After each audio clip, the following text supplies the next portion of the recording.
नमस्कार। आकाशवाणी रांची के प्रादेशिक समाचार एकांश द्वारा प्रस्तुत है भारत विकास डायरी। इस विशेष श्रृंखला की 11वीं कड़ी के साथ मैं हूं पूनम किरकेट्टा। यह विशेष कार्यक्रम आगामी लोकसभा चुनावों के मद्देनजर समर्पित है। झारखंड के तहत आने वाले लोकसभा क्षेत्रों पर आज की इस कड़ी में हम विशेष रूप से उल्लेख करेंगे खूंटी लोकसभा क्षेत्र के बारे में। खूंटी लोकसभा क्षेत्र भगवान बिरसा मुंडा की जन्म भूमि और कर्म भूमि रही है। जंगल, पहाड़ों और नदी नालों तथा आकर्षक जल प्रपातों से भरा हुआ खूंटी लोकसभा क्षेत्र पर्यटकों के आकर्षण का केंद्र रहा है। मनोरम प्राकृतिक दृश्यों के साथ खूंटी लोकसभा का सिमडेगा और खूंटी जिला हॉकी की नर्सरी के रूप में भी जाना जाता है। खूंटी लोकसभा आजादी के बाद से ही राजनैतिक रूप से सशक्त भूमिका में रहा है। चाहे जयपाल सिंह मुंडा हो, NE होरो, सुशीला किरकेट्टा, पद्म भूषण कड़िया मुंडा, प्रत्येक दशक में खूंटी राजनीतिक क्षेत्र में निर्णयकारी भूमिका में रहा है। खूंटी लोकसभा सीट अनुसूचित जनजाति के लिए सुरक्षित है और इसके अंतर्गत खरसामा, तमाड़, तोरपा, खूंटी, सिमडेगा और कोलेबिरा विधानसभा क्षेत्र आते हैं। यह इलाका कृषि प्रधान क्षेत्र रहा है। परंपरागत कृषि पद्धति के साथ वर्तमान में sweet corn, strawberry, dragon fruit, मड़ुआ, दलहन और अन्य साग सब्जियों की खेती में भी विकास की ओर यह क्षेत्र अग्रसर है। मुर्गी पालन, बकरी पालन और गौ पालन भी किसानों की समृद्धि के प्रमुख कारकों में गिने जाते हैं। भारतीय जनता पार्टी के सांसद अर्जुन मुंडा ने पिछले लोकसभा चुनाव में इस सीट पर जीत हासिल की। हमारी खूंटी संवाददाता ज्योत्सना शीला से बातचीत में उन्होंने क्षेत्र की उपलब्धियां गिनाई। जहां भगवान बिरसा मुंडा की जन्मभूमि, कर्म भूमि और आंदोलन की भूमि रही है, उनके जन्मदिन को आज पूरा देश ही नहीं दुनिया में एक ट्राइबल के लिए, जनजाति समाज के लिए गौरव दिवस के रूप में सुनिश्चित न केवल किया गया बल्कि पूरे देश में और दुनिया भर में पिछले 15 नवंबर को देश ही नहीं दुनिया के विभिन्न दूतावासों में भगवान बिरसा मुंडा व्याख्यानमाला चले और भगवान बिरसा मुंडा के बारे में वहाँ के सरकारों ने भी रुचि ली। खूंटी देखने में आज ये कह सकते हैं कि ग्रामीण अंचल है, मुंडाओं का एक बड़ा पुराना इतिहास है और मुंडा चरित्र के आधार पर आज भी अपने जीविका के साथ उन उपदेशों को और आंदोलन की भूमिका को हमेशा स्मरण रखते हैं। लेकिन मैं ये कहूँगा कि मुंडा को और ज़्यादा गौरवान्वित किया जब जनजातीय गौरव दिवस भगवान बिरसा मुंडा के जन्मदिन के अवसर पर, जहाँ एक और सम्मान की बात, स्वाभिमान की बात, क्योंकि प्रत्येक समाज, राष्ट्र अपने स्वाभिमानी परंपरा पर गर्व करता है, तो उससे यात्रा प्रारंभ हुई और साथ ही साथ उन क्षेत्रों में कार्य प्रारंभ हुए खूंटी के अंदर जिन क्षेत्रों में लोग बरसों से उपेक्षित महसूस कर रहे हैं, चाहे वो शिक्षा में हो या स्वास्थ्य में हो या रोजगार और स्वरोजगार में हो या ऐसे उत्पादों के माध्यम से कृषक समाज के रूप में कृषकों के बीच में हो। लगातार कार्य हुए, लगातार कार्य हो रहे हैं और लगातार कार्य होता रहेगा। इस दृष्टि से कार्य प्रारंभ हुए हैं। आज सुदूरवर्ती खूंटी जिला में ड्रैगन फ्रूट जैसे उत्पाद आ रहे हैं। खूंटी जैसे सुदूरवर्ती स्थानों में फलों की अच्छी उत्पादन हो रही है।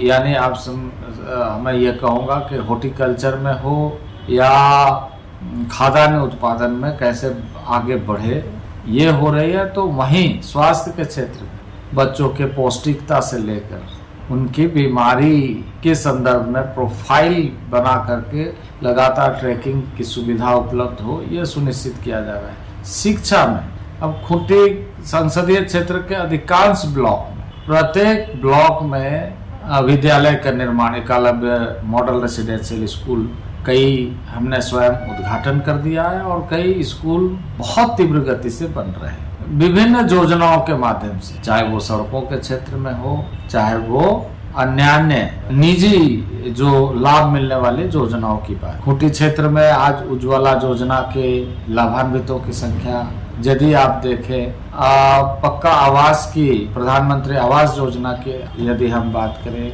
नल का जल योजना की बात करें, तो इसमें काफी प्रगति हो रही है। अभी हमने 254 गांव सिर्फ खूंटी जिला के लिए, संसदीय क्षेत्र में सिमडेगा में 254 गांव, इस तरीके से कई ऐसे स्थानों को हमने चिन्हित किया कि मॉडल विलेज बनाने का सामूहिकता पर एक हमारी जो परंपरागत व्यवस्था है उस व्यवस्था के साथ कैसे अनुनाश्रय संबंधों के साथ विकास हो, और मॉडल विलेज की कल्पना करते हुए फर्स्ट फेज की राशि दे दी गई है और ग्रामीणों से खास करके जो परंपरागत व्यवस्था के आधार पर कि वो अपने गांव के विकास योजनाओं की समीक्षा करते हुए यह सुनिश्चित करें कि अपने गांव को विकास की पैमाना मापदंड कैसे तय करना चाहते हैं। अभी हम लोगों की यह कोशिश है कि प्रत्येक गांव का मैपिंग इस ढंग से हम करें, वहाँ के मानव क्षमता है उस मानव क्षमता का अध्ययन अच्छे ढंग से हो और उसका उपयोग किस क्षेत्र में किस तरीके से कैसे हो सकता है, इसकी एक बृहद योजना बनाया जाए। इस पर काम चल रहा है। कुल मिलाकर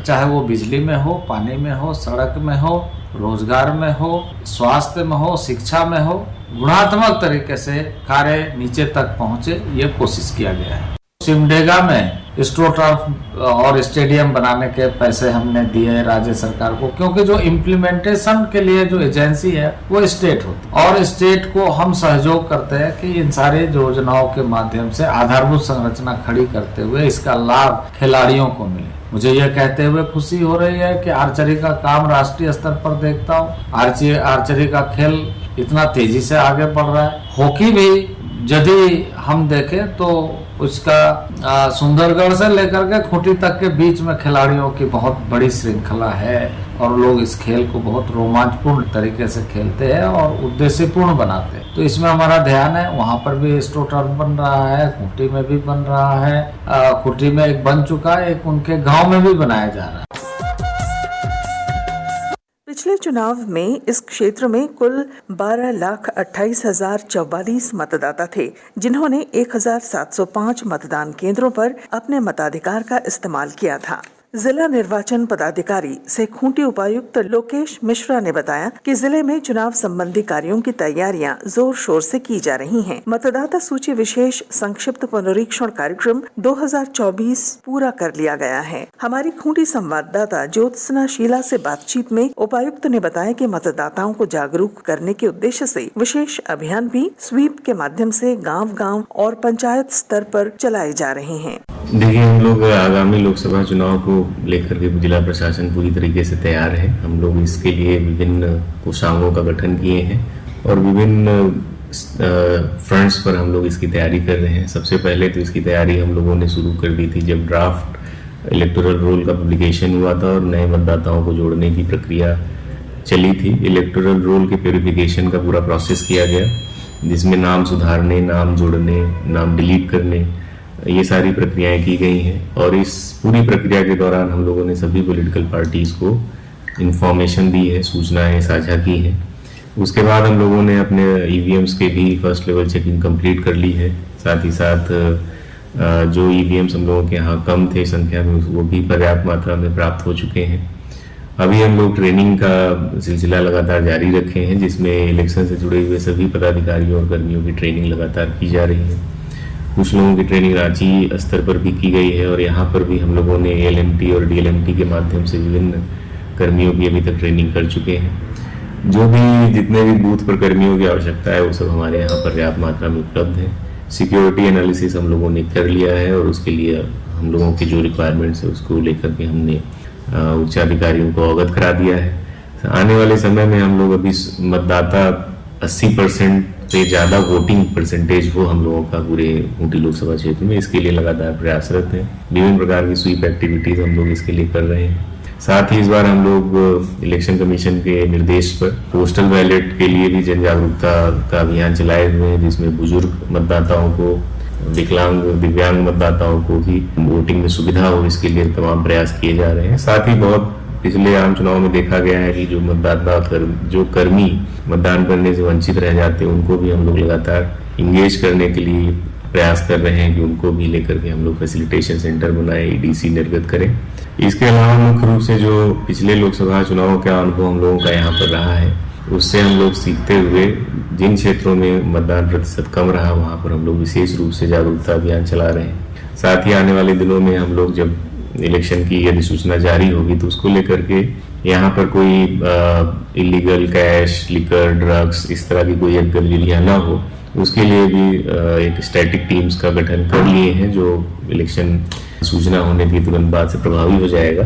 साथ ही साथ हम लोगों ने फ्लाइंग स्क्वाड दल का भी गठन किया है, जिसका मुख्य रूप से यही काम रहेगा कि इलेक्शन प्रोसेस को किसी भी सूरत में विषेट ना होने दें, उसको हम लोग उसकी सूचिता बनाए रखें। तो ओवरऑल हम लोगों ने सभी फ्रंट्स पर पूरी तैयारियां कर रखी हैं। जो सुदूरवर्ती जो इलाके हैं, खासकर रनिया, अड़की के जो जंगल पहाड़ों वाले इलाके हैं, वहाँ थोड़ी सुरक्षा को लेकर थोड़ी ज्यादा जरूरत होती है, तो उन इलाकों में क्या कुछ अतिरिक्त सतर्कता बरती जाएगी? निश्चित रूप से, और हम लोगों ने पूरी एनालिसिस अपनी की है कि जहाँ पर भी सिक्योरिटी डिप्लॉयमेंट ज्यादा या आम बूथों की तुलना में ज्यादा की आवश्यकता होगी, उसका हम लोगों ने डिप्लॉयमेंट उसी हिसाब से करेंगे।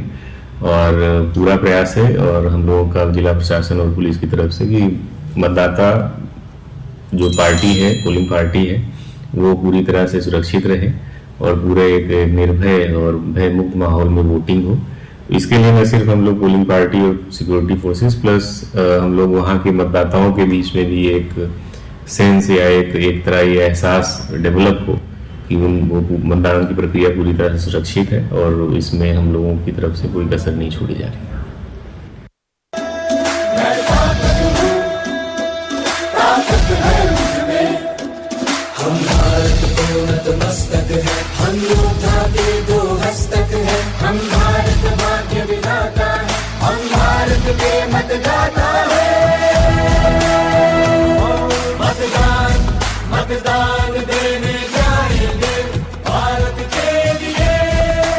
केंद्र सरकार द्वारा संचालित योजनाओं का लाभ क्षेत्र के ग्रामीणों को मिला है। हर घर नल जल योजना अब सुदूरवर्ती इलाकों में भी पहुंची है। इससे ग्रामीण दिनचर्या आसान हुई है। वहीं उज्ज्वला योजना, पीएम मुद्रा योजना, पीएम किसान सम्मान निधि योजना का भी लाभ मिलने से कृषि कार्यों में लोगों को सहयोग मिला है। खाद, बीज और कीटनाशक की खरीद समय पर होने से कृषि उपज बढ़ी है। जिसका लिस्ट में नाम नहीं था, उन लोग का वृद्धा पेंशन, राशन कार्ड नहीं बन पा रहा। अब वो स्थिति केंद्र सरकार की योजना 8-9 वर्षों से चल रही है, तो उसमें उस प्रतिबंध से हट करके प्रत्येक बुजुर्ग को 60 वर्ष की उम्र को अभी वृद्धा पेंशन का लाभ मिले। और पीएम किसान सम्मान निधि योजना भी है, इसका लाभ आपके गांव में लगभग कितने किसानों को मिल रहा है? हमारे गांव में तो करीब आधे किसानों को तो मिल रही है। उसमें 2000 रुपया का किसान सम्मान निधि में अपना खाते में आ रहे हैं। तो कैसे उससे सहयोग मिलता है कृषि के कामों में? कृषि के कामों में समय समय पर में उससे सुविधा हो जाती है, खाते में पैसा आ जाने से। केंद्र सरकार की योजना, बहुत सारे योजना गांव तक आ रही है, धरातल पर काम कर रही है। नल जल योजना जो है, इससे पहले महिला लोग दूर दूर से चूहा से, या तो विशेष तो चूहा था, कुकरू डाड़ी था, कुकरू डाड़ी से पानी लाती थी, समय जाता था भी, कम से कम वो स्थिति से निजात पाया है। लोग घर घर नल है, नल में पानी आ रही है, तो इसलिए पानी के मामला में तो लगभग अभी क्या कहें, सब ठीक ठाक है, लाने का आवश्यकता नहीं हो रहा है बात। आप प्रादेशिक समाचार एकांश के एक्स हैंडल @AIR News _ और फेसबुक, इंस्टाग्राम पेज तथा YouTube channel AIR News Ranchi पर भी हमारे बुलेटिन सुन सकते हैं। और इसके साथ ही आकाशवाणी रांची के प्रादेशिक समाचार एकांश द्वारा प्रस्तुत भारत विकास डायरी का यह अंक समाप्त हुआ। अगली कड़ी के साथ हम कल हाजिर होंगे लोहरदगा लोकसभा क्षेत्र की जानकारी के साथ। आपसे मुलाकात होगी इसी समय इसी चैनल पर रात 8 से 8:15 बजे। अब मैं पूनम केरकेट्टा आपसे लेती हूँ विदा। नमस्कार।